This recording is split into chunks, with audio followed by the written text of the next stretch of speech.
আজ থেকে রূপপুর পারমাণবিক বিদ্যুৎ কেন্দ্রে শুরু হচ্ছে পরীক্ষামূলক বিদ্যুৎ উৎপাদন কার্যক্রম। আরও আপডেট জানতে চাই, যুক্ত হচ্ছে সেখান থেকে সহকর্মী মোস্তাফিজুর রহমান। মোস্তাফিজের আগে আপনার সঙ্গে কথা হচ্ছিল এবং সার্বিক ব্যবস্থাপনা প্রস্তুতি নানা বিষয় তুলে ধরছিলেন। সুনির্দিষ্টভাবে যদি সময়টা জানাতেন যে কটা নাগাদ আসলে পরীক্ষামূলক কার্যক্রম আনুষ্ঠানিকভাবে শুরু হবে এবং প্রথম দিন আসলে কি পরিমাণ বিদ্যুৎ উৎপাদনের পরিকল্পনা রয়েছে একটু জানাবেন।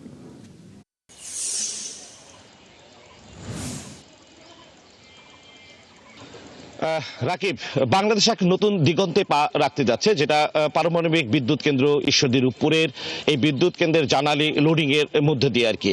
আমরা এই আজকের এই জ্বালানি লোডিং এর উদ্বোধন করবেন মাননীয় প্রধানমন্ত্রী সহ রোসাটমের যারা কর্মকর্তা রয়েছেন এবং বিজ্ঞান ও জ্বালানি মন্ত্রণালয়ের যারা কর্মকর্তা রয়েছেন, তারা কিন্তু ইতিমধ্যে অন দ্য স্পটে চলে এসেছেন এবং এই এলাকাতে একটি নিরাপত্তা বেষ্টনী কিন্তু তৈরি করা হয়েছে। এই জ্বালানি আজকের যে জ্বালানি লোডিংটা করা হবে, এই জ্বালানি লোডিং এর ভিতর দিয়ে কিন্তু প্রথম পর্যায়ে কিন্তু 300 মেগাওয়াট বিদ্যুৎ, যেটা খুব দ্রুতই জাতীয় গ্রিডে সংযোগ হবে এবং আগামী ডিসেম্বর নাগাদ কিন্তু প্রথম ইউনিটে 1200 মেগাওয়াট বিদ্যুৎ কিন্তু জাতীয় গ্রিডে সরবরাহ এবং সারা দেশের মানুষ কিন্তু এখান থেকে বিদ্যুৎ সরবরাহ কিন্তু তারা নিরবচ্ছিন্ন বিদ্যুৎ যেটা বলা যায় সেটা কিন্তু পাবে আর কি। সব মিলিয়ে এই দীর্ঘ এক যুগ পরে নানান কার্যক্রম, এখানকার স্থাপনা, বিদ্যুৎ কেন্দ্রের যে কার্যক্রম, অনুমতিপ্রাপ্ত যে জ্বালানি লোডিং এর জন্য যে অনুমোদন, সেইগুলো কিন্তু পর্যায়ক্রমে নানান বাধা বিপত্তি অতিক্রম করে কিন্তু অনুমোদন মেলার পরে কিন্তু আজকে সেই সন্ধিক্ষণ আজকে দুপুর নাগাদ, বিশেষ করে 2টা থেকে 2:30 বা 3টার ভেতরে কিন্তু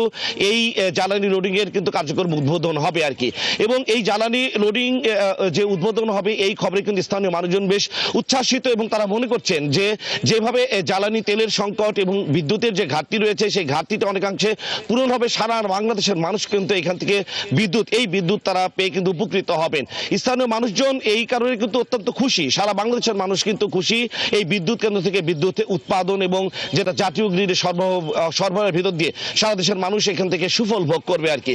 এই বিদ্যুৎ কেন্দ্র স্থাপনের 2013 সালে যাত্রা শুরু করে আজকে 2026 সাল এবং এর ভেতরে কিন্তু নানান বৈশ্বিক ঘটনা ঘটে গেছে, করোনা মহামারী গেছে, এর ভিতরে আমাদের ইউক্রেন রাশিয়ার কিন্তু নানান যুদ্ধ গেছে, নানান চড়াই উতরাই পেরিয়ে নানান প্রতিকূলতা পেরিয়েই কিন্তু আজকে সেই সন্ধিক্ষণে আজকে